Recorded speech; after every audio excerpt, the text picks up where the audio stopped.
A gente quer mudar o mundo, mas não está disposto a olhar para nós mesmos para isso. Essa tarefa de mudar o mundo é muito difícil para ser feita assim. Aliás, dessa forma, qualquer tarefa é grande demais. Eu saio de onde estou, respiro e volto para onde eu quero estar. Esse é um lema que eu criei para a minha vida, porque eu preciso estar presente e consciente em tudo que eu faço, onde quer que eu vá. Eu sempre digo que tudo que a gente faz tem que vir de dentro para fora. A mudança que eu quero no mundo tem que acontecer em mim primeiro. O medo do olhar interior esconde de nós mesmos os monstros que aqui habitam e impede que a gente tenha a oportunidade de crescer. A autoestima fora da medida gera um desequilíbrio assustador. A gente tem uma superioridade ilusória muitas vezes, ou mesmo nas pessoas de alto desempenho tem a síndrome do impostor. Gente boa, mas que não sabe o seu real valor. Nos dois casos, o que falta é o autoconhecimento. E esse autoconhecimento só vem quando a gente entra em contato com a gente mesmo. Quando a gente entra em contato com o nosso interior, quando a gente olha para dentro. E a gente enxerga o nosso micromundo. Em 17 de maio de 2002, eu saí bem cedo de casa. E eu estava indo para Ribeirão Preto, na casa do meu irmão. Ele morava lá naquela época. Eu e minha mãe estavam viajando. Quando um descuido meu, a gente sofreu um acidente de carro muito grave. E o carro capotou por 50 metros, 5 vezes. E a gente sofreu um acidente pesado. A minha mãe não sofreu nada, incrivelmente. Mas eu machuquei a cabeça, escoriações múltiplas. E tive uma fratura muito grave. Eu quebrei o pescoço. Literalmente. Eu fraturei a 7ª vértebra da coluna cervical. E eu poderia ter morrido, ou até ficar tetraplégico, mas eu estou aqui. Vim cá contar para vocês que muitas vezes a gente só entra em contato com esse eu interior se a gente passa por um momento de grave crise. O meu contato começou na beira da rodovia, no meio daquele caos todo. E naquele momento a vida me parou e me colocou de frente para um espelho que há tempos eu não olhava. E aquilo parecia um filme de terror. Foi assustador. Eu precisei promover uma catarse naquele momento. E para quem não sabe, catarse é um processo de limpeza profunda. E para limpar, a gente precisa olhar, se enxergar, estabelecer esse olhar interior. E precisa ter muita disposição. Muitas vezes a gente só promove esse olhar interior se tem uma surpresa que a vida traz para a gente, né? Porque muita gente acha que autoconhecimento encontra nas bancas de revistas, nos livros de autoajuda, nos cursos. E não percebe que mesmo depois de ler uma infinidade de livros, fazer vários cursos, continua sempre na mesma. Ler não é aprender. Assim como se olhar não é se enxergar. Só se enxerga e só se entende quem, acima de tudo, estabelece a autorresponsabilidade.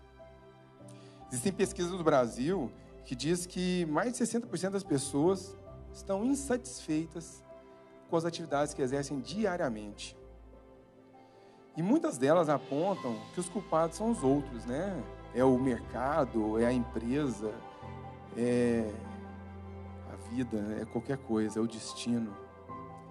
Poucos entendem que o único responsável pela condição que ele vive ali e agora é ele mesmo. Eu falo que existe uma diferença muito grande entre aqueles que querem e aqueles que precisam.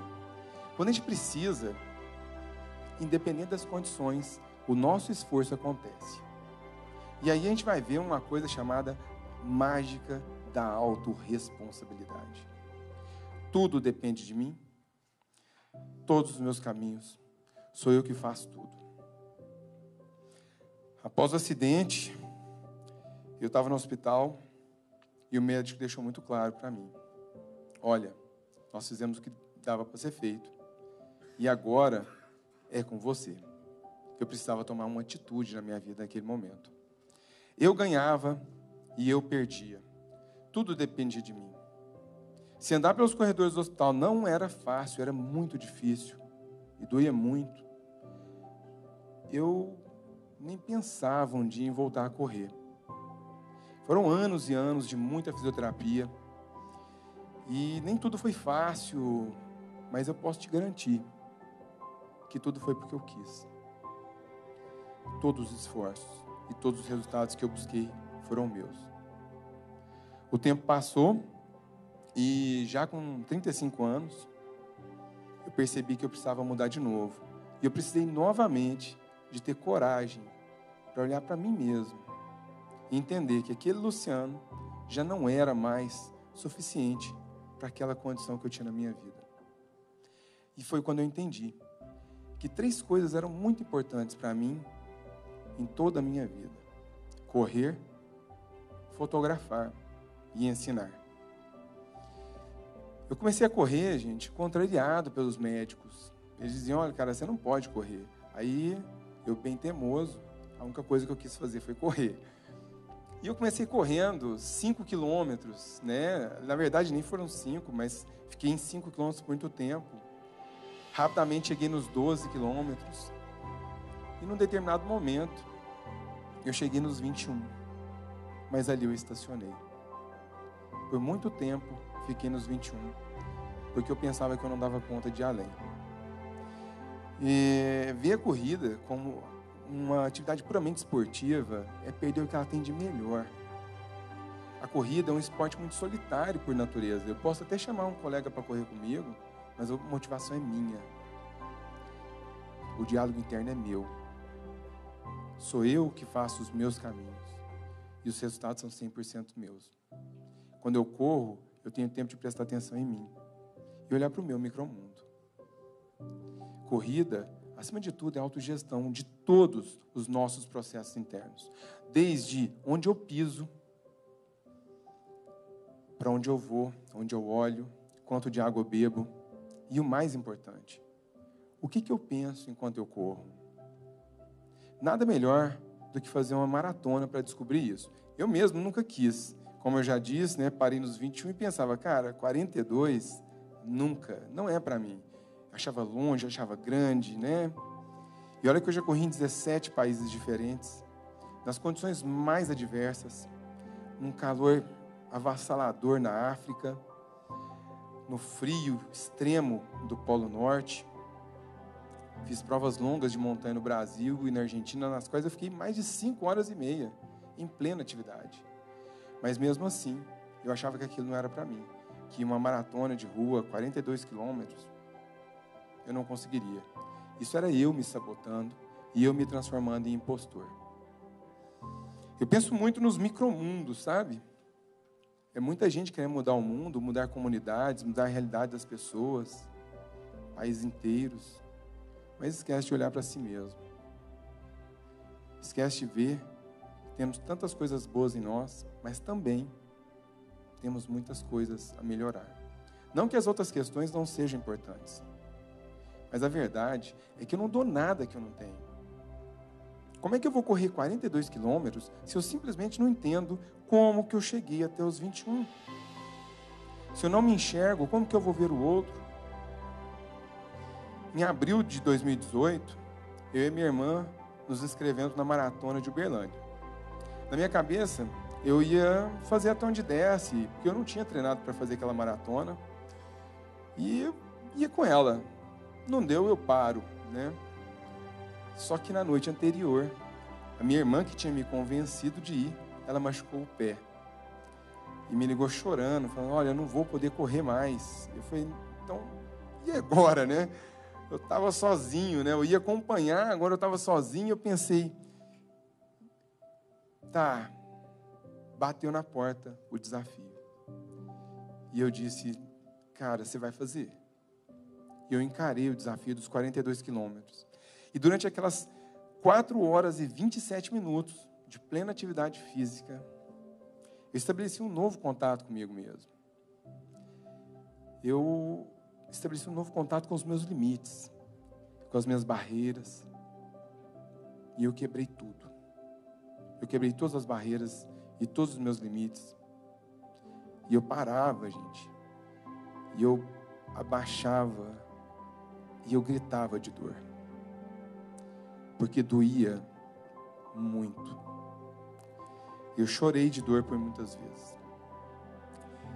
E eu penso muito que quando a gente tem essas conquistas pessoais, individuais, a gente afeta o nosso micromundo, o nosso raio, o nosso entorno. Cada vez que a gente tem uma conquista dessa, que a gente se supera, a gente se aprimora e cria combustível e potência para todo mundo que está ao seu redor. O meu propósito, como professor, é de aprimorar. E tudo que eu faço na minha vida é em busca disso. Propósito, acima de tudo, tem a ver com conhecer a ti mesmo, de entender quem você é e por que você está aqui. Se você responder 4 questões básicas, talvez você consiga entender seu propósito, que é o que eu faço bem feito, o que eu tenho prazer em fazer, o que o mundo precisa e o que eu recebo para isso. E quando você descobrir seu propósito, você vai ver que você não é especial por isso. Você vai precisar de mecanismos para colocar esse propósito seu em ação. E no meu caso, parece bobagem ligar meu propósito com a corrida. Em tese, eu sou igual a todos os corredores. Eu não sou um medalhista, nunca venci uma prova, não faço a menor força para ser. Ninguém me paga para correr, eu adoro correr. E a não ser por alguns seguidores nas redes sociais, ninguém se importa com as minhas corridas. Ou seja, o mundo não está nem aí para isso. Mas no meu caso, a corrida é meu instrumento de reconexão. Quando eu corro para ver o mundo e depois eu volto para fotografar ele. Se você ver uma foto minha, você vai ver que ela é muito mais que um clique. Se você assistir uma aula minha, você vai ver que eu quero te levar sempre além. A minha visão é de se superar sempre, é de se aprimorar. Como que eu vou mudar a vida de alguém com aquilo que eu ensino, se eu simplesmente não consigo me mudar? Quem faz maratona aprende que com planejamento, perseverança e trabalho, você faz qualquer coisa no seu dia a dia. Assim como fotografia. Fotografia precisa de planejamento, precisa de perseverança e também precisa de trabalho. Clicar por clicar não resolve nada. Não conta uma história. E nada melhor que uma boa história para nos dar uma boa lição.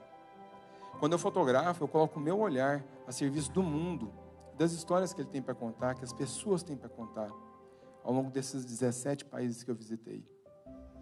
Eu tento retratar o que o mundo tem para ensinar para as pessoas do meu micromundo, no meu entorno.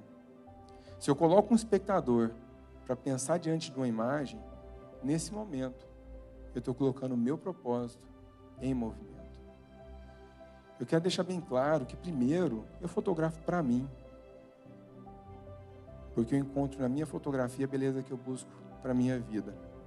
Só depois que a fotografia me transforma, é que eu posso tentar transformar outras realidades com aquilo que eu faço. Correr, fotografar e ensinar. Parece tudo separado, mas na minha vida é tudo junto. É com isso que eu busco transformar os meus micromundos, que eu tenho interseção e que eu encontro com cada um, cada dia. Eu saio de onde estou, respiro e volto para onde eu quero estar, correndo, fotografando e ensinando as pessoas a se aprimorarem. E vocês vão ver, cada um de vocês, é possível você transformar o seu micromundo a partir de você. E quando isso acontecer, vai ser maravilhoso. Mas não faça isso sozinho. Porque não existe foto sem fotógrafo. Não existe corrida sem corredor. E não existe professor sem aluno.